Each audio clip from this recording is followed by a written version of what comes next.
Bem-vindos a esta sessão da APIC. Tenho o prazer de apresentar a mesa sobre intervenção não estrutural. Eu diria que seria uma mesa que daria para muita conversa. Temos que agradecer também ao patrocinador que é a Medtronic, que nos permite estar aqui hoje reunidos. Vou também apresentar os moderadores. Temos de forma remota o Dr. Marco Costa, de Coimbra. Temos aqui em estúdio o Dr. Rui Anjo, do Hospital de Santa Cruz. E ainda os palestrantes, a Ana Rita Francisco, do Hospital Santa Maria, que vai fazer a primeira apresentação. Houve uma substituição de última hora do Silvio Leal, acho que devemos todos celebrar, foi pai esta noite, e portanto vamos ter connosco o Dr. João Brito. I welcome Professor Schmeider from Germany, that will talk about some of the latest data on renal denervation. Ainda no painel de discussão vamos ter, e que poderão pôr questões durante as apresentações, por escrito, que colocarei depois aqui aos moderadores e à discussão. Teremos o Gonçalo Morgado, do Hospital Garcia da Horta, o Manuel Santos, dos Hospitais do Estado de Coimbra, e a doutora Rita Calé, do Hospital Garcia da Horta. Eu passava a palavra ao doutor Marco Costa para dar início então à moderação da primeira palestra. Muito obrigado, Luís. Bom dia a todos. Gostava, antes de mais nada, de agradecer o amável convite à APIC.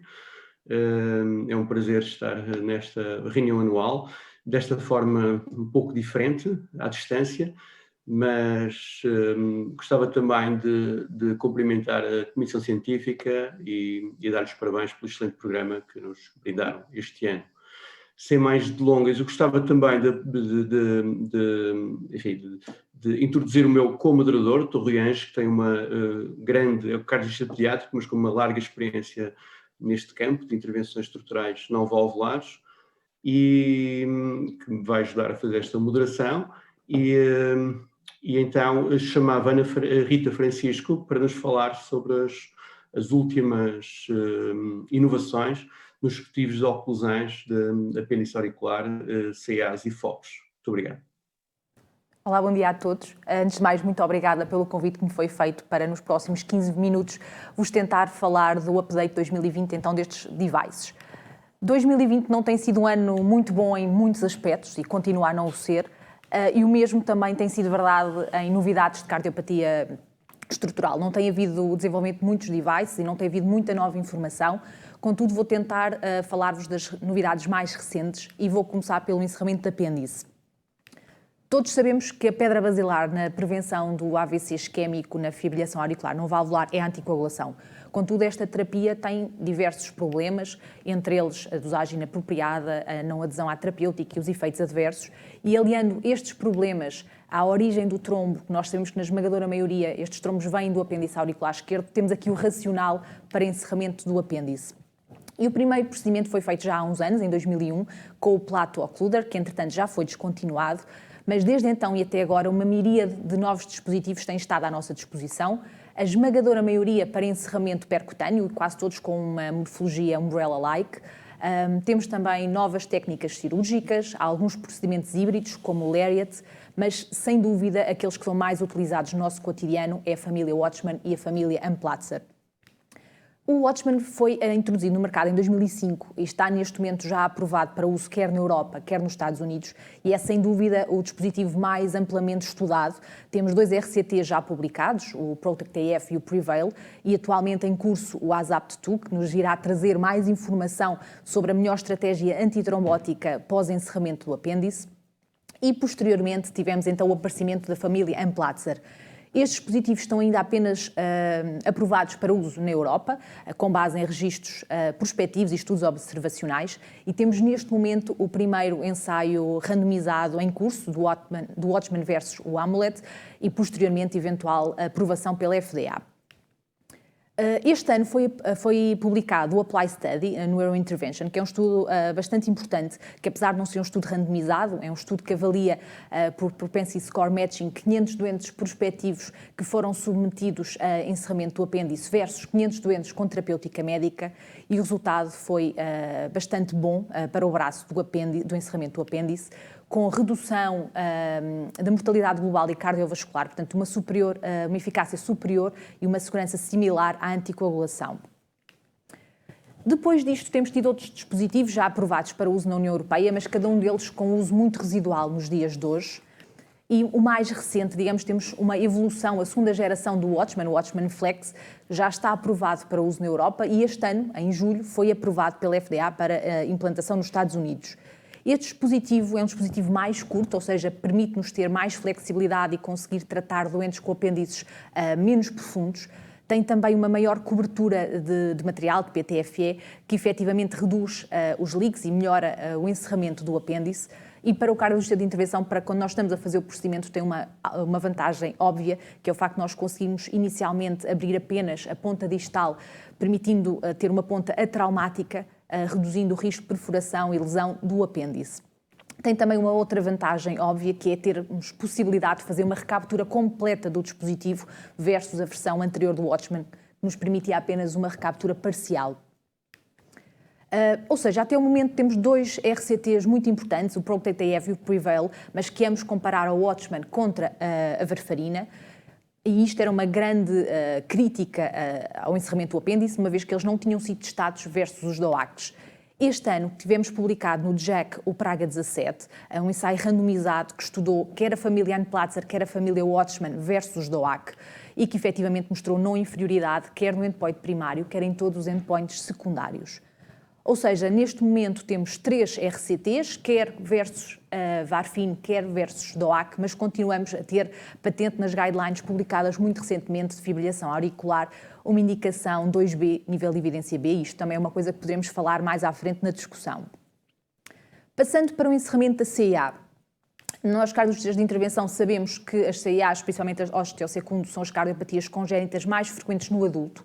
E se até há uns anos atrás o encerramento cirúrgico era efetivamente a técnica de escolha, e a cirurgia evoluiu muito ao longo dos anos, sendo que neste momento o encerramento da CIA é feito de forma minimamente invasiva, temos atualmente a esmagadora maioria dos doentes a serem tratados com encerramento percutâneo. E o primeiro encerramento já foi feito há uns anos, em 1975, com este dispositivo King Mills 35mm, no fundo que eram dois chapéus que eram montados na hora e que encerravam a comunicação interauricular. Desde então, muitos outros dispositivos foram desenvolvidos, a esmagadora maioria com uma morfologia mais ou menos semelhante, portanto sempre 2 discos, 2 braços que acabam por fechar o septo. Estes são aqueles que estão disponíveis neste momento para uso e aprovados para uso na Europa. Aqui vemos uma evolução temporal dos diversos dispositivos. A negrito estão aqueles que ainda hoje em dia podem ser utilizados e, sem dúvida, que os mais frequentemente utilizados são o Amplatzer Septal Occluder e o LX Septal Occluder, atualmente substituído pelo GOR Cardioform. Ambos estão aprovados pela FDA e ambos têm estudos que mostram a sua superior, ou seja, uma eficácia semelhante em termos de encerramento da CIA, mas uma maior segurança quando comparados com o braço cirúrgico. O Amplatzer é, sem dúvida, aquele que nós mais usamos e permite-nos, em termos de flexibilidade, tratar CIAs muito maiores, até os 40mm, enquanto que os GORs, até há pouco tempo, nos permitiam apenas tratar até 18mm, e já vou falar da evolução também deste dispositivo. Contudo, muitas vezes nós temos dificuldade em tratar anatomias mais difíceis, defeitos muito maiores, com septos muito floppy ou com pequenos bordos. E este ano a Abbott lançou a nova bainha de entrega, o sistema Trevisio, que efetivamente nos veio dar mais flexibilidade no tratamento e no melhor posicionamento do nosso device. Esta nova bainha de entrega, em comparação com a antiga, a TorqueView, tem uma extremidade distal altamente flexível, que nos permite manobrar e posicionar muito melhor o dispositivo antes de o largar. Apesar de, neste momento, nós termos um aumento exponencial do número de doentes que nós tratamos percutaneamente, isto também tem vindo a aumentar algumas complicações graves que antigamente não tinham sido descritas. Digamos que aquela que mais nos assusta é a perfuração, e nomeadamente aqui a perfuração para a aorta, a erosão para a parede da aorta, que é muito rara, mas tem sido mais descrita com dispositivos Amplatzer, até porque efetivamente temos andado a tratar CIAs maiores, com dispositivos maiores. Também o deslocamento do dispositivo é uma complicação a ter em conta e, apesar de rara, a alergia ao níquel também pode obrigar, em casos extremos, à explantação do dispositivo. Com isto, os dispositivos têm-se vindo a adaptar, Temos inicialmente, também recentemente, o GOR, que tem uma nova versão do dispositivo, que nos permite tratar CIAs maiores, até 35 milímetros. E este ano tem também um estudo publicado, que é o Assure Clinical Study, que foi publicado este ano no CCI e que levou à aprovação deste dispositivo para uso nos Estados Unidos. Contudo, no estudo temos apenas tratamento de CIAs até 30 milímetros. Temos também dispositivos mais inovadores. Temos aqui o Carag Biabsorvível, portanto, temos um novo dispositivo que a ideia é fechar a CIA durante um período, depois, posteriormente, vai ser absorvido, mantendo apenas a epitelização pelo material humano. E que este dispositivo está já disponível para uso na Europa e neste momento temos um registro pós-introdução no mercado a decorrer na Alemanha e na Suíça. E os Estados Unidos aprovaram este ano um estudo piloto pré-introdução no mercado deste dispositivo. Passando por fim ao encerramento do FOP. Sabemos, sem sombra de dúvida, já há muitos anos que há uma relação clara entre a persistência do fenómeno oval e AVC criptogénico, ou seja, tromboembolismo para a circulação esquerda. Contudo, o facto de termos um FOP e um AVC criptogénico ainda não é igual a encerramento. Continua a ser necessário uma avaliação interdisciplinar de cada doente, percebendo exatamente qual é que é o papel causal do FOP no quadro clínico, o risco de recorrência de cada doente. Ou seja, o meu doente que tem um FOP e um AVC criptogénico, em última instância, poderá sair medicado com antiagregação, anticoagulação ou ser proposto para encerramento do FOP. Sabemos que, claro, que FOPs de maiores dimensões, com túneis mais longos, com aneurismas do septo interauricular, por exemplo, ectasia da aorta, serão doentes que efetivamente terão uma mais-valia no encerramento do FOP, mas continua a ser sempre uma indicação caso a caso e é uma terapêutica proposta essencialmente em doentes mais jovens. O primeiro procedimento foi feito em 92, mas foi só após 97, quando o primeiro Amplatzer PFO Occluder foi implantado, é que este tema ganhou uma grande notoriedade junto à cardiologia de intervenção. Desde então, também diversos dispositivos têm surgido no mercado, a esmagadora maioria com uma morfologia Amplatzer-like, mas temos também mais recentemente dispositivos deviceless, ou seja, que temos aqui o Noble Stitch, que é o último em baixo à direita, que dá apenas um nó, ou podemos usar mais que um ou dois nós, no foramen oval, permitindo a oclusão sem deixar atrás um dispositivo. Os mais usados são o Amplatzer e o GOR, e, efetivamente, ao longo dos anos, eles têm sido testados em vários trials. Deixo-vos aqui também os estudos realizados com o dispositivo Starflex, entretanto descontinuado. E, em relação a este tema, 2020 não foi o ano de ouro, mas foi sim 2017. Em 2017 nós temos muita evidência, temos 3 ensaios randomizados publicados que avaliaram o encerramento do FOP, quer com dispositivos Amplatzer, quer com os dispositivos da família GOR, versus terapêutica médica, e, efetivamente, estes dispositivos mostraram ser seguros, mostraram ser eficazes e mais eficazes do que a terapêutica médica. Em 2018 temos um novo ensaio publicado, o Defense PFO, com o Amplatzer, e depois as meta-análises de todos estes estudos que levaram, em última instância, à aprovação pela FDA destes dispositivos. Efetivamente, e apesar de termos vários RCTs e muita evidência neste respeito, quer o documento de consenso da Sociedade Europeia de Cardiologia do ano passado, quer este ano já publicadas as guidelines americanas da neurologia, efetivamente, como disse no início, encerramento do a existência de um FOP e AVC criptogénico ainda não é igual a encerramento, ou seja, continua a ter que haver sempre uma discussão individualizada. Portanto, nós hoje em dia continuamos a ter que avaliar muito bem os doentes como um todo e perceber exatamente quais é que são os aspectos a favor da recorrência, quais é que são os aspectos de risco do FOP que eu tenho à minha frente e se o devo ou não propor para a terapêutica.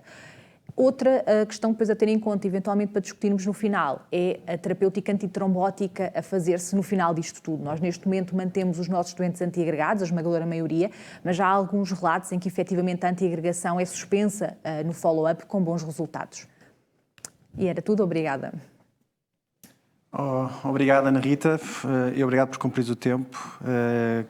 Falaste aqui de várias situações que de certeza que vão dar alguma discussão no final. Eu apelava novamente ao painel de discussão que fosse colocando as suas questões e a sua participação online, para depois podermos, no final das palestras, recorrer a elas também. Passava a palavra ao Dr. Rianjos, que está connosco aqui em estúdio, para a apresentação do próximo palestrante. Ora, então bom dia, cumprimento o painel, cumprimento todos os participantes nesta sessão e agradeço o convite para estar aqui presente também hoje para partilhar um pouco nesta experiência. O próximo apresentador será o Dr. João Brito, que nos vai falar how to set up an acute thromboembolic program do Hospital de Santa Cruz e que vem substituir o Dr. Silvio Leal. Bom dia a todos. Bom, eu, em vez de agradecer à organização da APIC, vou agradecer ao meu querido amigo Silvio por esta oportunidade de estar aqui a substituí-lo, uma prenda de última hora, literalmente de última hora, mas antes de mais queria dar-lhe os parabéns por este momento feliz da vida dele e da família. Entrando no nosso tema, como montar então um programa de tromboembolismo pulmonar agudo. Isto tem um contexto. Portanto, nós iniciámos a nossa instituição no Hospital de Santa Cruz, Centro Hospitalar Lisboa Ocidental, o programa de tromboembolectomia pulmonar percutânea em dezembro de 2019. Portanto, o grande mentor foi mesmo o Silvio, e eu tenho acompanhado neste percurso, e de facto esta é a questão que nós tivemos que responder e tanto que a respondemos que tomámos a iniciativa de iniciar este programa. É mesmo necessário um programa de embolia pulmonar aguda, tendo em conta que efetivamente o tromboembolismo venoso é a terceira principal causa de morte cardiovascular, e com uma incidência aumentada de tromboembolismo pulmonar, quer a nível hospitalar, quer a outro nível, mas com uma repercussão evidente a nível da mortalidade. E, portanto, é um problema muito prevalente a que temos que dar resposta e que, de certa forma, tem sido um parente pobre dentro da intervenção cardiovascular. Se bem que grande parte ou a principal probabilidade de morte em doentes com embolia pulmonar são aqueles que têm um TEP considerado de alto risco, e cerca de um quarto destes doentes morrem ao fim de 30 dias. Estes constituem apenas 5% da população de embolia pulmonar. A maior parte da população encontra-se no baixo risco e no risco intermédio, e é no risco intermédio que nós, de facto, nos devemos focar, tendo em conta que corresponde a 40% de todos os tromboembolismos pulmonares e tem uma mortalidade bastante considerável aos 30 dias, que pode ser superior a 10%, e no seu todo é responsável por 70% de todas as mortes de embolia pulmonar. Portanto, é um problema que tem que ser endereçado. Obviamente, uma intervenção a nível da embolia pulmonar, e se quisermos fazer o paralelismo com o STEMI, é completamente diferente a vários níveis, começando logo pelo diagnóstico. O diagnóstico é mais challenging, portanto não é o ECG que rapidamente nos vai dar a indicação para levar um doente à sala. Portanto, há uma série de exames e de avaliação clínica que deve ser feita para se estabelecer o diagnóstico de embolia pulmonar. A própria terapêutica, e também mediante a classificação de risco de embolia pulmonar, a terapêutica mais adequada não é clara e não é consensual, e de facto também faltam muitos dados em termos de estudos e grandes registros a este nível. E depois também as próprias abordagens a estes doentes nas várias instituições e em todo o mundo acaba por ser bastante variável. As práticas locais vão mudando bastante e são bastante heterogéneas, e muitas vezes dentro da própria instituição não há um protocolo, um algoritmo de tratamento destes doentes, acabando de ser algo que fica ao critério do médico assistente que esteja de urgência nessa altura. E, portanto, isto leva a que apenas uma pequena percentagem de doentes com tromboembolia pulmonar receba a chamada terapêutica avançada, e aqui incluímos não só as intervenções percutânicas ou cirúrgicas, mas também a fibrinólise sistémica. Portanto, entrando no tema do trabalho, que foi o início do nosso programa Tromboembolia Pulmonar, e neste caso o início na nossa instituição, que obviamente iniciou-se em dezembro de 2019, mas que reflete um trabalho de muitos meses feito para trás. E o mais importante neste contexto foi mesmo a constituição da equipa PERT. A equipa PERT é uma equipa de resposta ao embolismo pulmonar e que, na verdade, é uma equipa multidisciplinar que deve rapidamente avaliar e perceber qual a estratégia mais adequada de tratamento para cada doente, seja ele um tratamento percutâneo, cirúrgico ou farmacológico. E depois tem a obrigação também de seguir esse doente e o tratamento desse doente não só durante o seu internamento hospitalar, mas também após a alta, porque efetivamente o que se passava na nossa instituição até essa altura é exatamente uma forma algo caótica de abordar esta patologia. Portanto, era dependente da pessoa que observava o doente, não havia um protocolo e um algoritmo estabelecido e acabava por não haver um critério de avaliação e de tratamento único dentro da nossa instituição. De facto, com a instituição desta equipa, permitiu-se avaliar de uma forma mais sistemática estes doentes, abordá-los e discuti-los em equipa para perceber qual a melhor maneira de os tratar. E, de facto, o que a evidência nos mostra em todo o mundo, já há vários estudos relativamente a isso, é que aumentou bastante a proporção de doentes tratados com chamadas terapêuticas avançadas, fosse trombose sistémica ou intervenção percutânea ou cirúrgica, após a constituição da equipa PERT, porque precisamente a avaliação destes doentes, uma avaliação multidisciplinar, permitiu não só selecioná-los, mas também com maior segurança fornecer esse tipo de tratamento aos doentes. Na nossa instituição, temos uma equipa que é constituída enfim, por várias modalidades, na cardiologia de intervenção, na parte clínica, muito importante a parte da medicina interna e da medicina intensiva e também da imagiologia. E acabam por estar todos estes elementos envolvidos na discussão de todos os doentes que nos são apresentados e na escolha da estratégia terapêutica e depois no tratamento e seguimento subsequente. Enfim, aproveitando as novas tecnologias que temos ao dispor, todos estamos conectados através de uma plataforma WhatsApp, os casos são apresentados também dessa forma, temos acesso aos exames que os doentes fazem, ecocardiograma, TAC e apresentamos a história clínica e depois há uma discussão entre os vários elementos, após a decisão da terapêutica, a própria estratégia é discutida pelos doentes e o seguimento subsequente também é feito através deste grupo, portanto que é uma mais-valia e que facilita bastante a nossa atuação. E, portanto, qual é o algoritmo que nós seguimos neste contexto, quando somos confrontados ou quando nos é apresentado um doente com uma embolia pulmonar? Portanto, o passo inicial, logo a seguir à confirmação do diagnóstico, é estratificar o risco. Se é um doente em choque, tem alto risco, tem obviamente uma determinada atuação.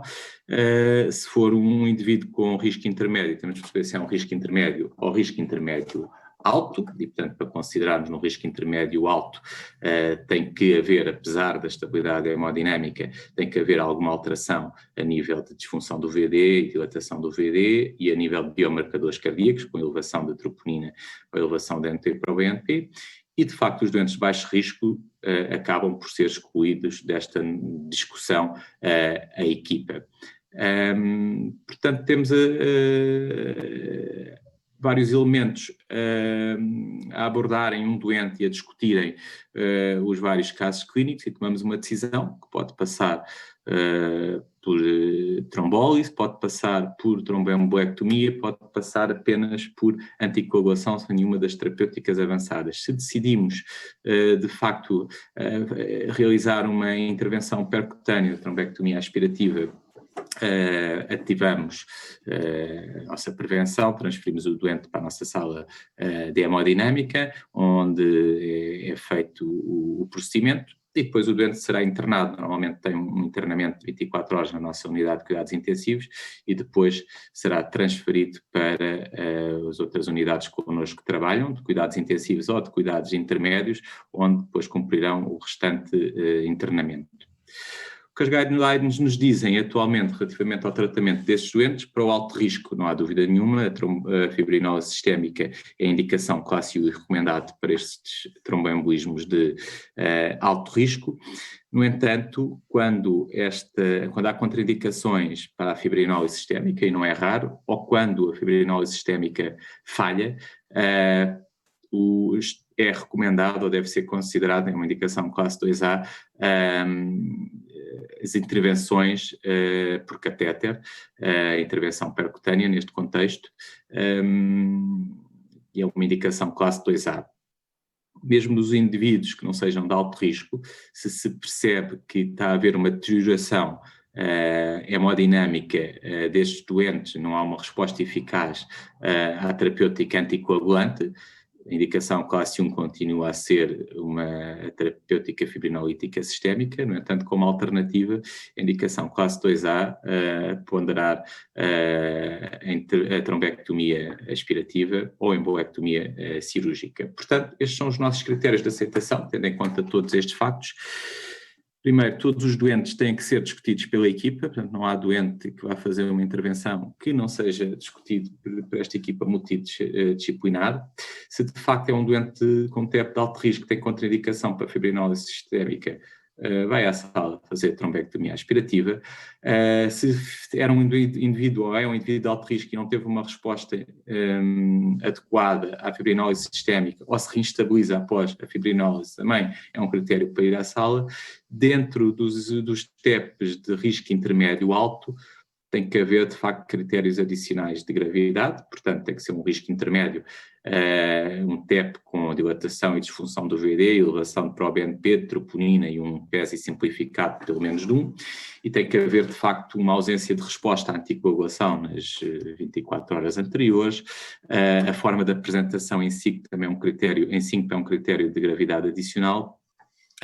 O facto do indivíduo estar taquicárdico ou com uma hipotensão arterial baixa, embora não abaixo dos 90, mas estiver ali borderline entre os 90 e os 100, se tiver lactatos elevados, uma hipoxemia grave, tudo isto são fatores adicionais e que nos levam a ponderar, levar à sala um indivíduo de risco intermédio com TEP. E depois é obrigatório, e isto é mesmo fundamental, ter um TAC. Não levamos doentes à sala só com informação do ECO, temos de ter um TAC que mostre que há um trombo oclusivo proximal, portanto, e que seja acessível pelas nossas técnicas de catéter. Temos que ter o ECO, o angiotac, a mostrar uma dilatação do ventrículo direito, e temos que ter uma hipertensão pulmonar, uma pressão sistólica da artéria pulmonar superior a 40 mil, seja sugerido, ou seja, quando fazer já na sala, a pressão invasiva tenha este valor. Nossa equipa acaba por ter 2 cardiologistas de intervenção, sou eu e o Silvio. Temos sempre na sala um anestesista, 2 enfermeiras e também o técnico de cardiologia, e consideramos que um procedimento teve sucesso agudo quando conseguimos reduzir em pelo menos 10% a PSAP e quando não temos complicações. Aos 30 dias queremos ter uma PSAP consistentemente abaixo dos 40 mm de mercúrio e ausência de disfunção e dilatação do ventrículo direito. Temos feito um esforço muito grande no âmbito do nosso programa para divulgar este programa, porque antes não existia, portanto temos que informar as pessoas que connosco trabalham e de outras especialidades e da nossa instituição, e lembro que a nossa instituição é composta por 3 hospitais e, portanto, tivemos um esforço de divulgação deste programa. e também fora da nossa instituição. Acabámos, e dentro da nossa área geográfica, por divulgar este nosso novo programa. E o nosso objetivo passa também pela divulgação e apresentação dos nossos resultados, até em eventos como é o caso da reunião da APIC. Utilizamos, e entrando um bocadinho numa parte mais técnica, há uma série de devices que podemos utilizar. Mesmo o nosso tipo de intervenção passa não só pela extração do trombo, mas muitas vezes passa também por uma trombólise intra-artéria pulmonar, com um catéter que é deixado durante algumas horas em perfusão contínua com fibrinolítico após o procedimento.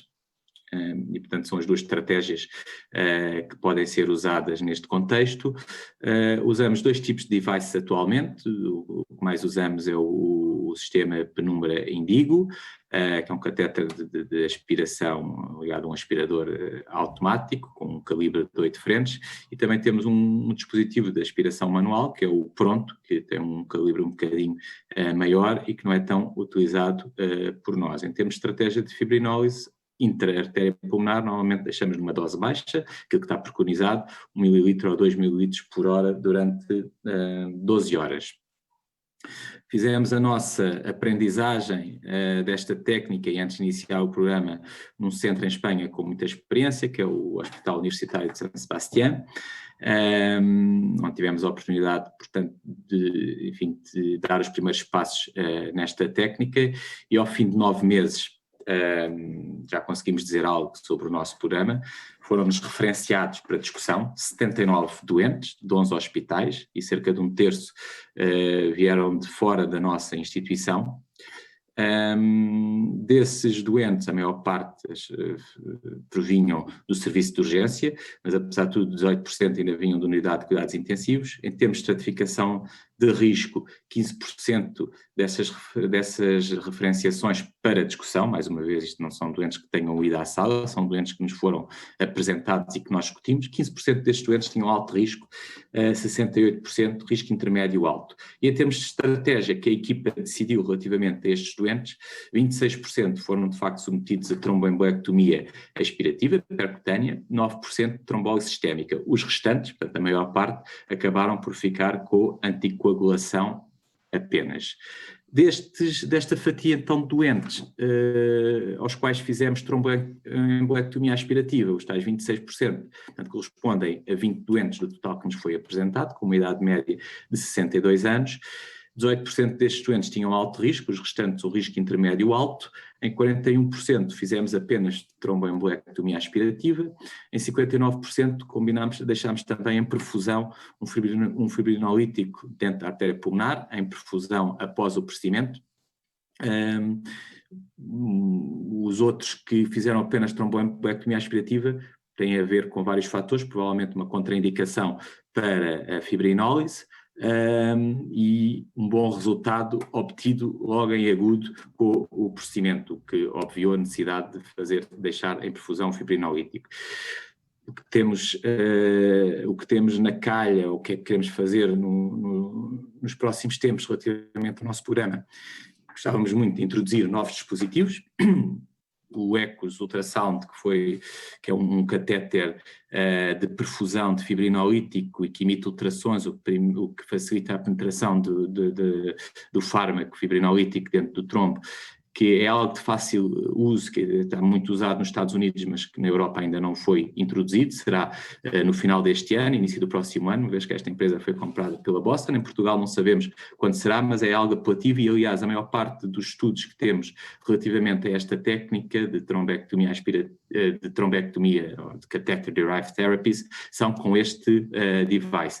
Um outro device bastante promissor é o FlowTriever, também ainda não está disponível na Europa, é só usado nos Estados Unidos, e basicamente é um stent que permite em trombos de grande dimensão e aqueles trombos em célula removê-lo em bloco, um pouco à imagem do que existe também no AVC.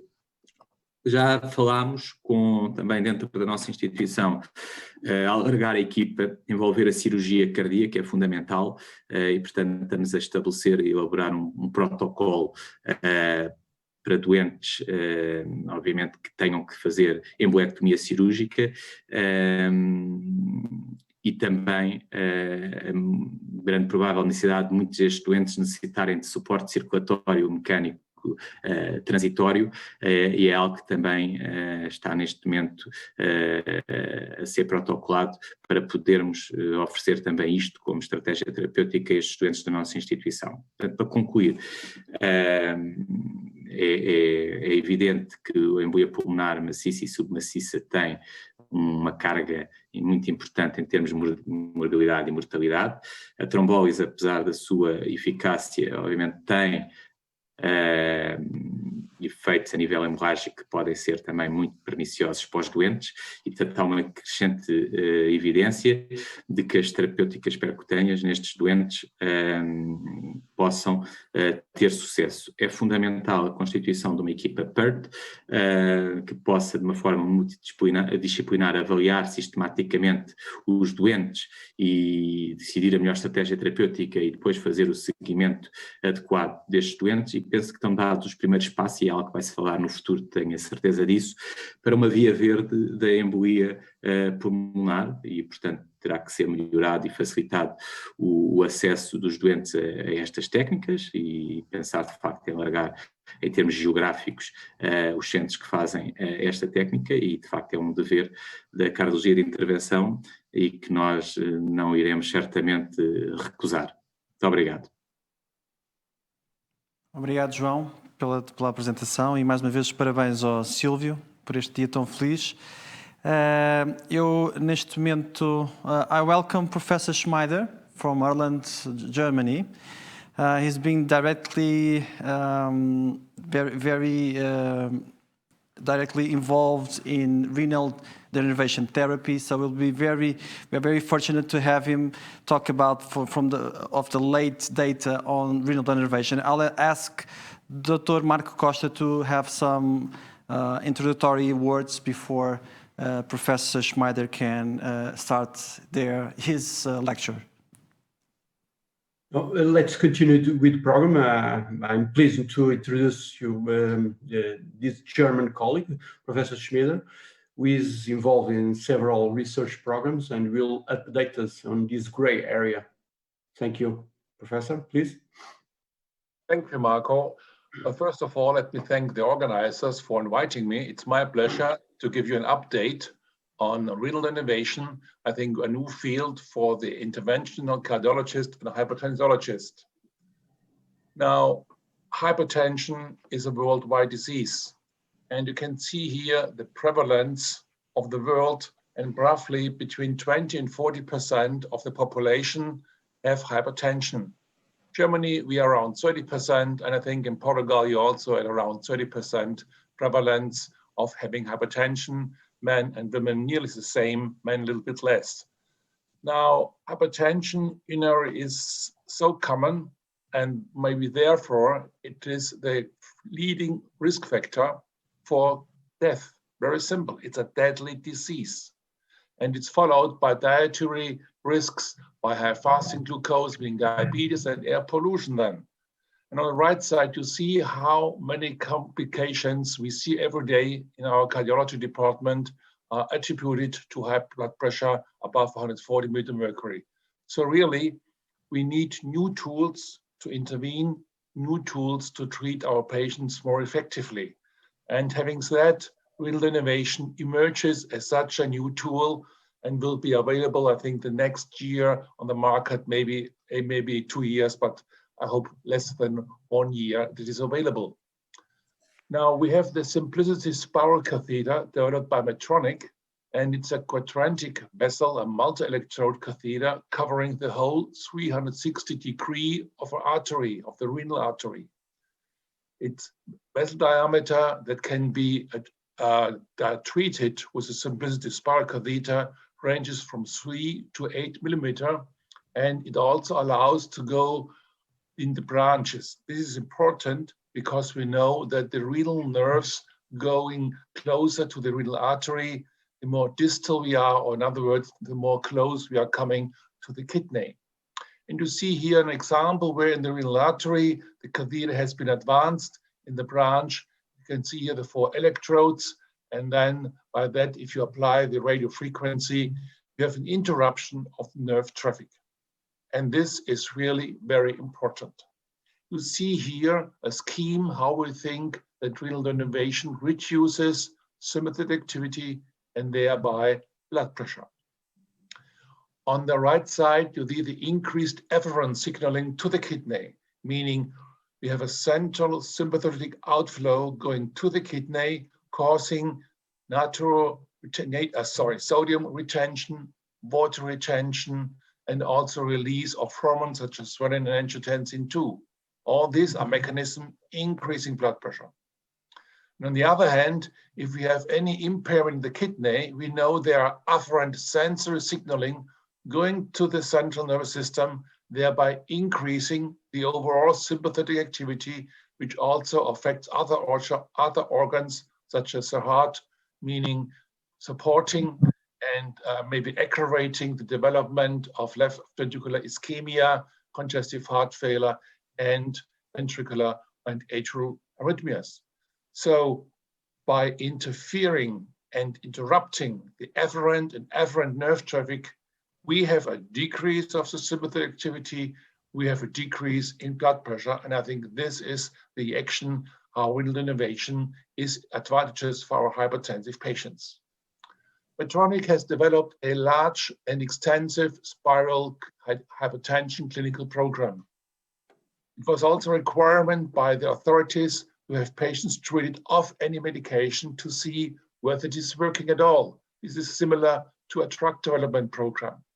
Of course, it also has some trials going on with medication. The UNMED trial, which is still ongoing, and we have outcome research, the Global Simplicity Registry, that also addresses the question about durability and safety. In the lower part, you see the safety issue, which is over all the programs, one important issue. And I just want to make one statement. I do not show any slide of that because it's boring. Simply, it is safe. There is no real safety issue with renal denervation. No risk of renal arteriosclerosis, if any marginally, and maybe related to the natural cause of atherosclerosis in renal artery and not renal denervation. There is no significant complication I need to address. So let's talk about the efficacy of renal denervation in hypertensive patients. You see here a typical scheme of these kind of trials. Don't worry, I will not go into details. You have in the beginning a screening phase just to confirm that this patient involved in the trial has primary hypertension, excluding secondary hypertension, excluding also the white coat effect by ambulatory blood pressure monitoring, thereby confirming that it's a true hypertensive patient. And then most important, we have a sham group and a renal denervation group. Everything is the same.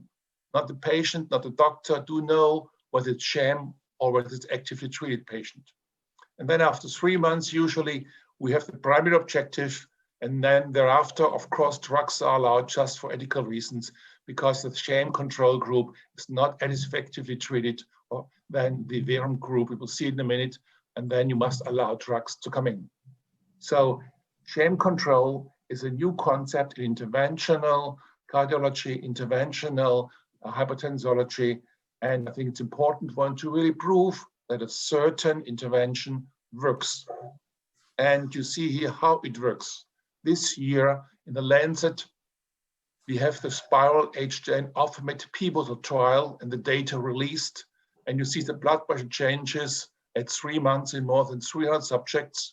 And looking on the left side, you see the 24-hour systolic and diastolic blood pressure changes in the verum group and in the sham group.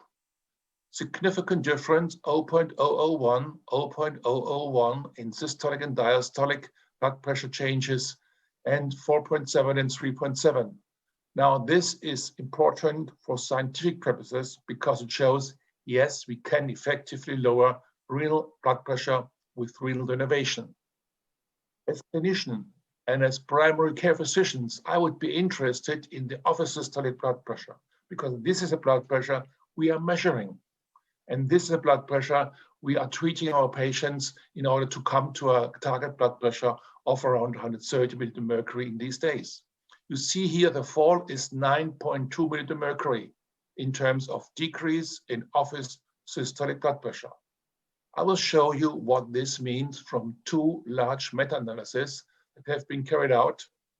And you see here a change in 5 and change in 10 millimeter mercury with respect to change in systolic office blood pressure measurement. And you see here that the stroke decrease with 10 millimeter mercury. I want to remind you, we have 9.2, nearly 10. We can expect a decrease in stroke by 27 and a decrease in heart failure by 28 millimeter mercury if we lower systolic blood pressure by 10 millimeter mercury. And that's the clinical relevance. I think it's meaningful, this kind of blood pressure changes you observe after renal denervation. Now, in clinical practice, of course, we have patients where we want also to have blood pressure controlled over the whole 24-hour period. That's a requirement. We now challenge our drugs when we apply them. And with renal denervation, it's the same. It is an always-on effect, meaning, as you can see on the left side, after renal denervation, the blood pressure was significantly reduced at nighttime, early morning, throughout the whole day. On the right side, the control situation, no change at all. So we have a 24-hour or 48 hours, or you can say, all-day efficacy, all-year efficacy after renal denervation in terms of blood pressure reduction.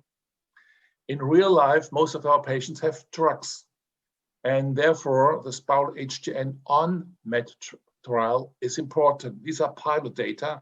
They are still ongoing, the on-med trial. And you see here the same pattern. On the left side, the scientific evidence.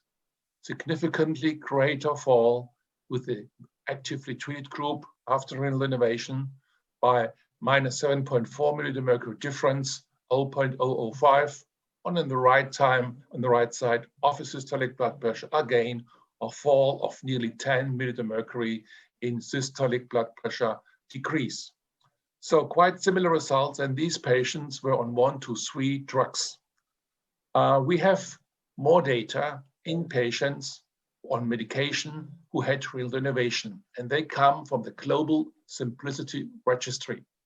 It's a worldwide registry. As you can see here, all continents are contributing to this registry. And at these days, we have nearly 3,000 patients. And we have just analyzed and released the data, what happens after 3 years in these patients who have been treated. Here you see the outcome research data in our practice, what we can expect in terms of office blood pressure value, office blood pressure decreases, minus 13, 14, 15, 16. So what you can see here is a really substantial decrease in office blood pressure, also 24-hour blood pressure. But I want also to highlight the fact that there is not even a single signal that we have an attenuation of the blood pressure decreases. If any, there is a further decrease in blood pressure and not an attenuation. I think that is important. And when we classify and categorize our patients according whether they are taken 1, 2, 3, 4, or 5 meds, you see here the results up to 3 years, with of course less patients having already reached 3 years. But overall, you see here the numbers 14, 14, 18, 16, 14, doesn't matter, irrespective how many drugs the patients were taking. In the Global Simplicity Registry, we have a clearly significant and clinically important decrease in blood pressure, irrespective of the medication. And I think this is a very important message. And on the other hand, when you look at the number of medications, there is a decrease, not an increase. And of course, due to that, we have also an improvement in the systolic blood pressure distributions according to the guideline categorization. But I think it's more important to look at the numbers between 14 and 18 milliliter mercury decrease on average after 3 years. And this is important. Now, what are the patients where we should aim at, which may be profit most from renal denervation? This is a scheme from the guidelines of the European Society of Cardiology and European Society of Hypertension, with the blood pressure grading on the x-axis and with comorbidities and cofactors on the Y axis. And you can see here, at the moment it appears, and this is actually also my personal opinion, that in the stage 1 and 2 of hypertension with several risk factors, already comorbidities, this might be the population we should aim at in whom blood pressure is not controlled, meaning not at target blood pressure. These patients which refractory hypertension, 5, 6, 7, 8 drugs, I think it might be single patients who may profit, but I would really not recommend to start with that because these are really refractory patients with multiple issues, very complicated patients. And it's an open question whether we should intervene early to prevent the development of hypertension, an unresolved issue. Now, this is our medical thinking from a physician's perspective. I want to switch the spotlight and go to the patient. And patient has a different opinion. And this opinion is expressed by non-adherence. If I would have asked you, what do you think, how many patients are non-adherent in your daily practice in patients who have resistant hypertension? Usually comes up 10%, 20%. Sorry, this answer would be wrong. You see here several European analyses in resistant hypertensive patients, and 17% on average were not taking a single compound you have prescribed. And partially non-adherence was detected in 44% on average. By the way, the right column, this is Erlangen, my center. I also learned a lot that patients are by far more non-adherent than I have thought. And this has been measured objectively with so-called toxicological measurements by the forensic medicine taken from a simple urine sample. So these are valid data. And this non-adherence is not a static phenomenon, it's dynamic. You see here our results when we analyzed the non-compliance at baseline and after 6 months. And in some patients, they became adherent after intervention, and some patients not. So it's not always the same. So each time we have maybe to reanalyze, is the patient adherent or not? And by the way, it is not so much dependent on what kind of drug you are taking. Generally, I would say that the angiotensin receptor blockers are the ones that have the best compliance because they have no side effects. But looking at these new data published this year, you can see in all, for all classes, calcium channel blocker, RAS blockers, diuretics, beta blockers, and others, there is a substantial portion of patients which could not be detected despite description. You see the discrepancy between the blue colors prescribed and the red ones actually which have been detected to be taken by the patient. And clearly, non-adherence is really a deadly factor. You see here some of the results, and there are numerous of them, that a poor patient adherence increases the risk of coronary heart failure by 11%, the risk of coronary artery disease 10%, and any kind of cerebrovascular accident by 22%. In other words, non-adherence is not innocent. It is a major contributing factor why patients do not have target blood pressure and why patients have cardiovascular complications. So what is this non-adherence? What's behind that pattern which the patient have?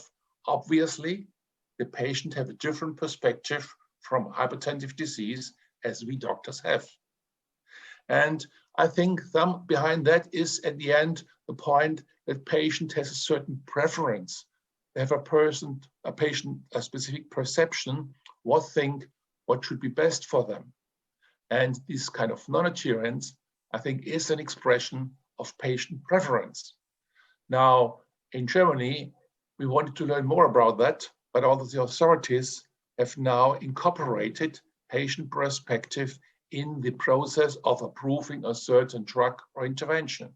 2 years ago, or nearly 2 years ago, this is a statement from the FDA.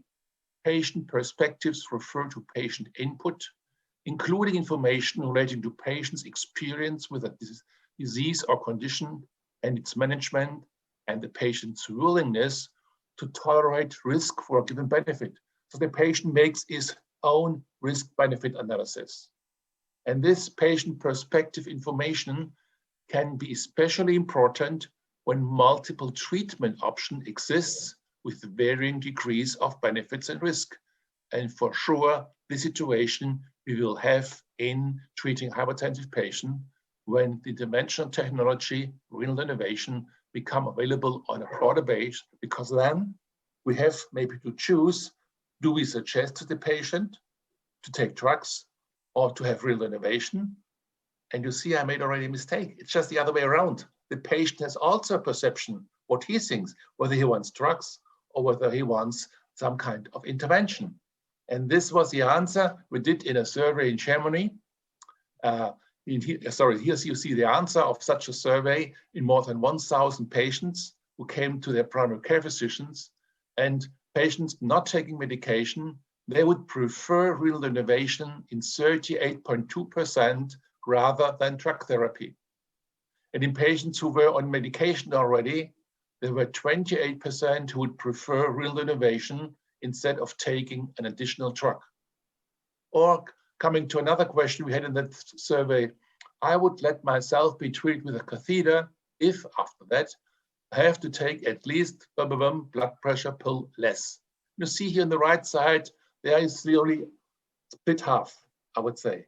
Half of the patients that I would not let me treat with any kind of catheter. And the other half said, if I do not have to take one more or any more pills for high blood pressure, then I would prefer renal innovation. But you see, it is a factor we have to take into account what the patient is thinking. And I think it will not come to you to a surprise when you see that those patients who preferred renal innovation, these were the ones who had significantly more experiences of side effects, and they had also tablets which have to be taken off and then re-challenged and so on. So this really is one factor which determines patient preference.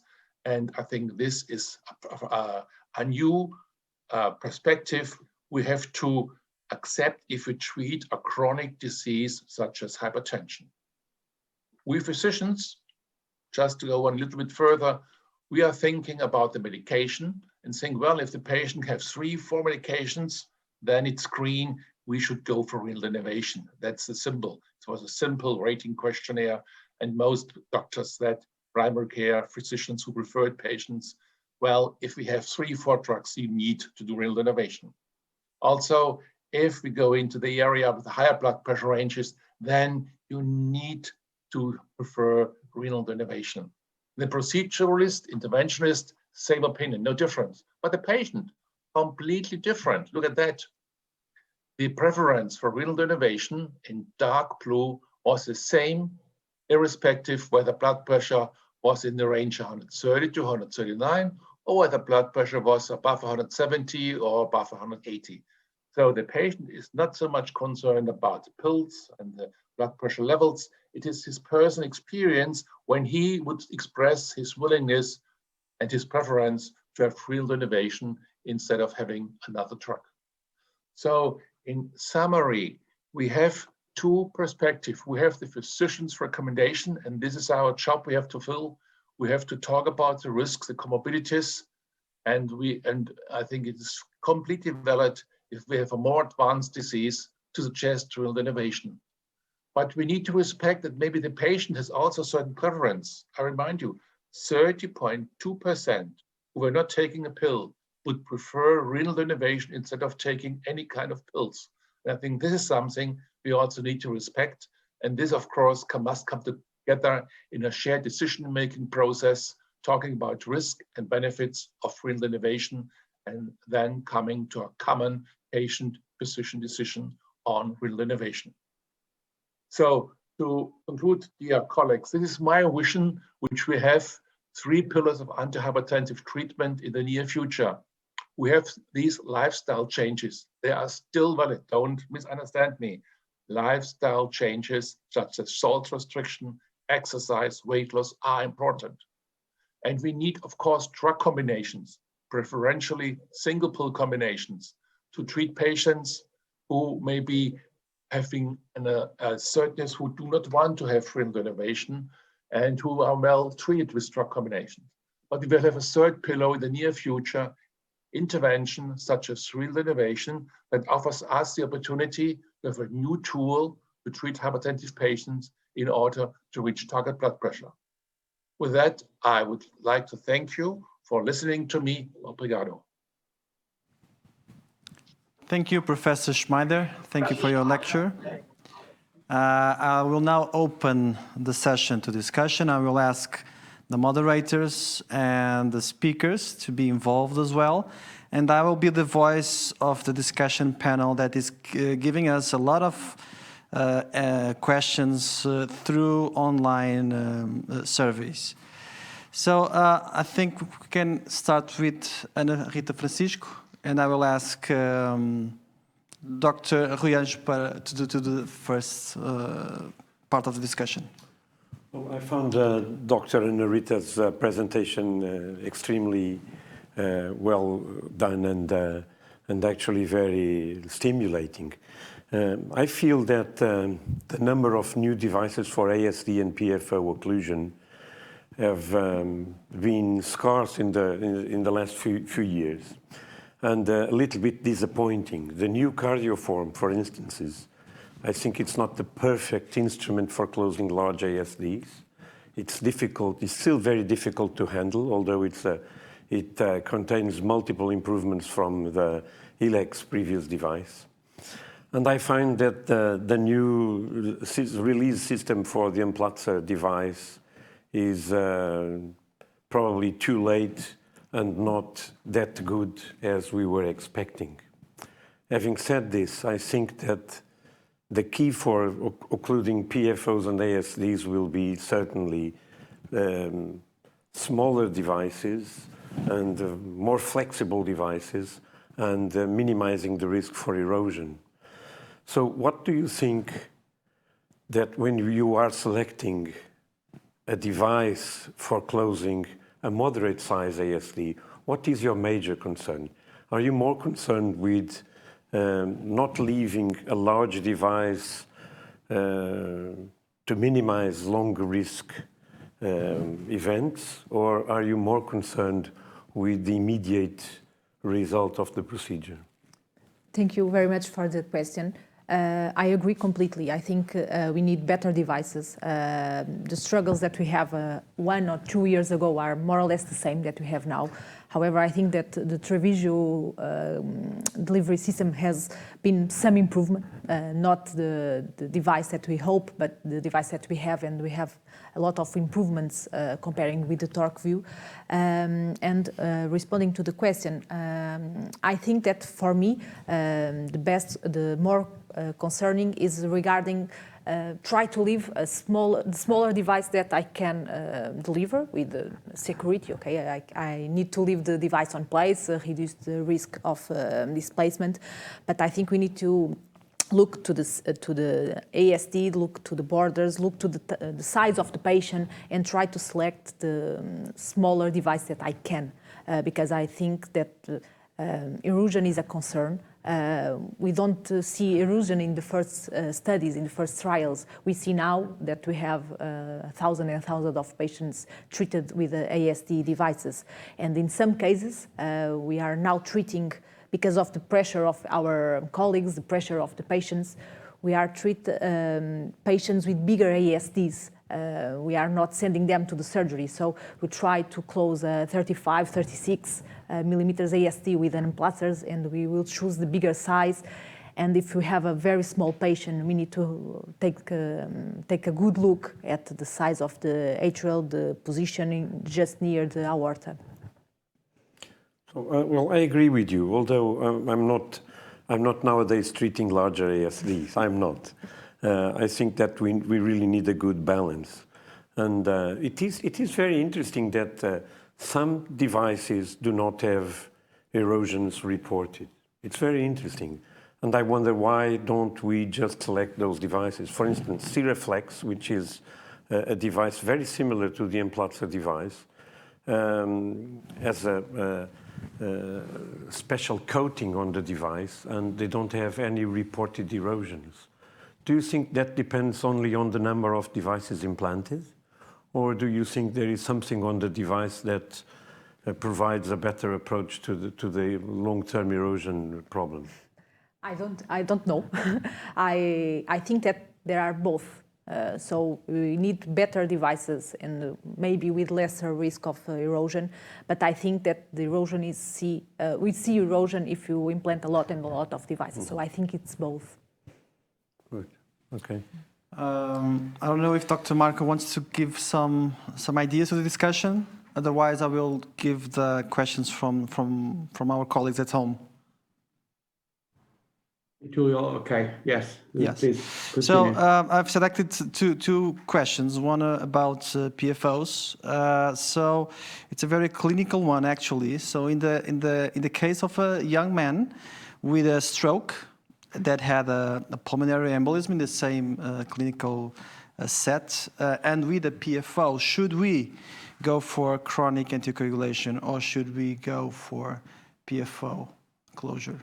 I say we go for PFO closure. We know that even with medical therapy, so all the trials are PFO closure versus medical therapy. So it's an add-on therapy. You know that if you let our patient with medical therapy, antiplatelet, anticoagulation, if we close the PFO, we will have less stroke in the future. So this is the typical patient. We have a young patient with a right side thromboembolism with a stroke, so we need to go for it and close the PFO as an add-on strategy.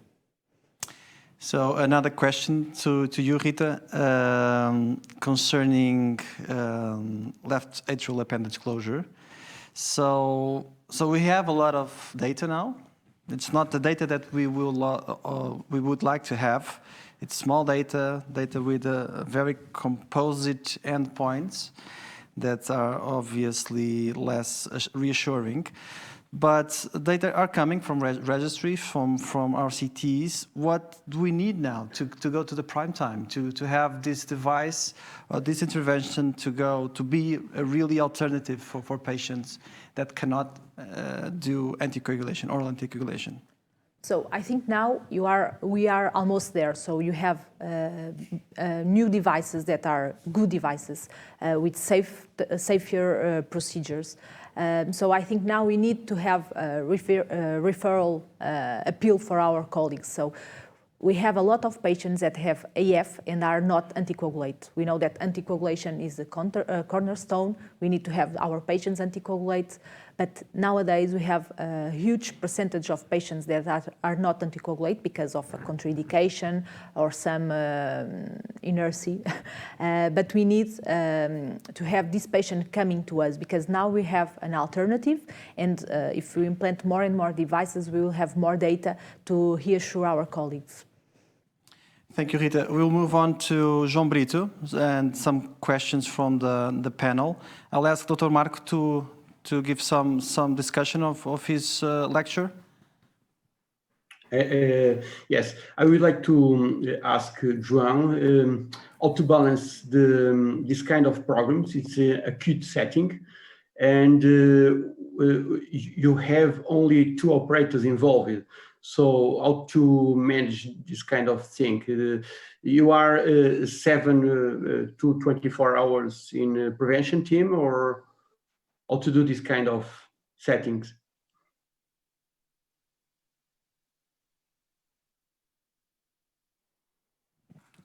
You don't have sound, please, João? Are you mute?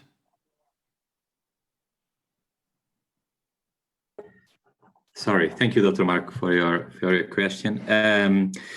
Actually, we don't have in our institution an official prevention for the pulmonary thromboembolism. So what we have done, I and Silvio, in these last 9-10 months, since the program began, we have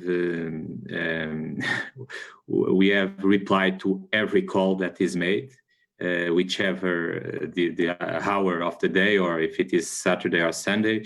We always speak with our colleagues that want to discuss the patients, and discussed between us and with the other colleagues of the PERT team. We discussed these patients and the clinical case, and we decide if we go to the cath lab. In these patients that we have performed and in our interventions,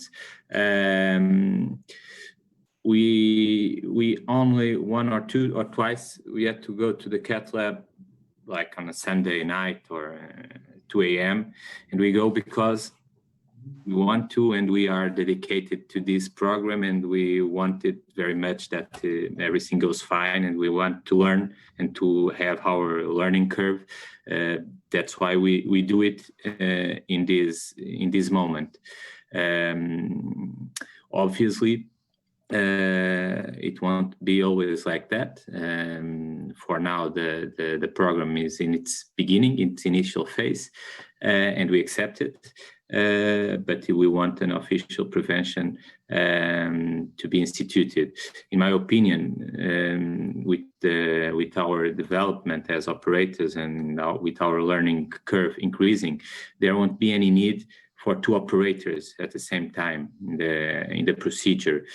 At the moment, we feel more comfortable and safer, and it always increases our learning curve to do it in this way. Okay, thank you. And how about the patients? How about the fibrinolysis in this kind of patients? You give always fibrinolytic therapy, or only in patients who had previous of doses, how to manage this kind of therapy? You're asking me about the patients that go to the cath lab? Yeah.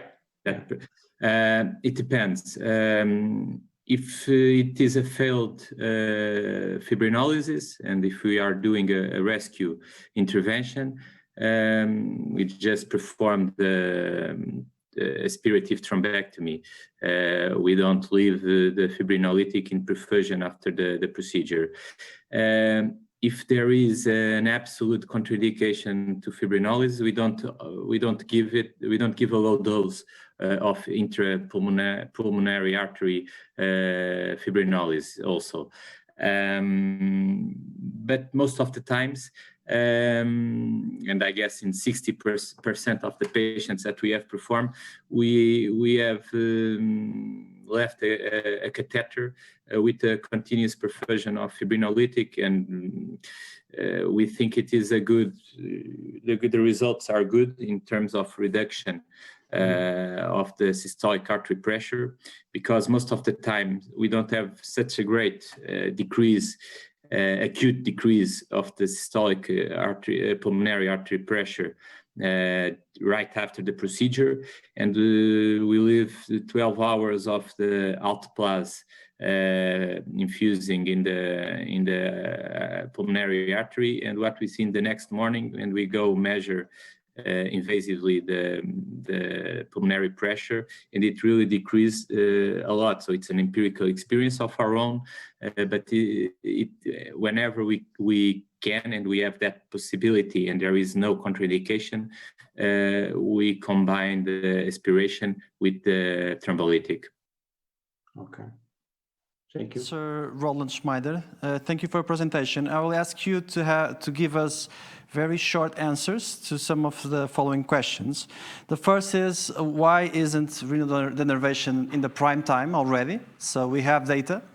And the second one, which is something that we have been discussing previously, is how to be sure that the procedure was a success. How to be sure that we really modulate renal sympathetic nerves. So do we need some marker for this, or should we, as usually, just blindly believe that it's done at the end? Thank you. First point is clear. We have not yet enough data with pivotal trials that have shown the efficacy of renal denervation. I mentioned, for example, the Simplicity Med-On trial is ongoing this would be one of the pivotal trials at the end to get approval by the FDA and then by the EMEA. So in progress, just wait a little bit, we will have these data soon. The second one about the readout of the intervention, there are some thoughts on that, but they are not at that time that we should incorporate them. And personally, I think we do not need it. The reason for that is from experimental data in swines, we know that renal denervation have a decrease of the norepinephrine content in the range of 85 to 95%. And looking at histological examinations, we also see nearly a complete interruption of the nerves, meaning a damage to the nerves that there is no signaling. So it might be, I understand the wish to have a readout immediately after the procedure, but at the moment, I think it should be enough that we have a readout after 2-3 months, because this is usually the time we need to wait, whether there is this kind of readaptation of high blood pressure values. Also, don't expect that the next day or after 3 days, blood pressure is low. There's a great variance, and the success can be measured after, let's say, 2 and 3 months. I want to remind you, with AFib, you're also looking after 6 months data, whether you still have a successful sinus rhythm or whether you have a reoccurrence, despite a good readout. So at the end, the clinical outcome is judged after some months. Thank you, Professor Schmeider. I thank you all for this very interesting session. I congratulate all the speakers, Dr. Rui Anjos for being the moderator, Dr. Marco Costa, and we will end this session. Thank you very much.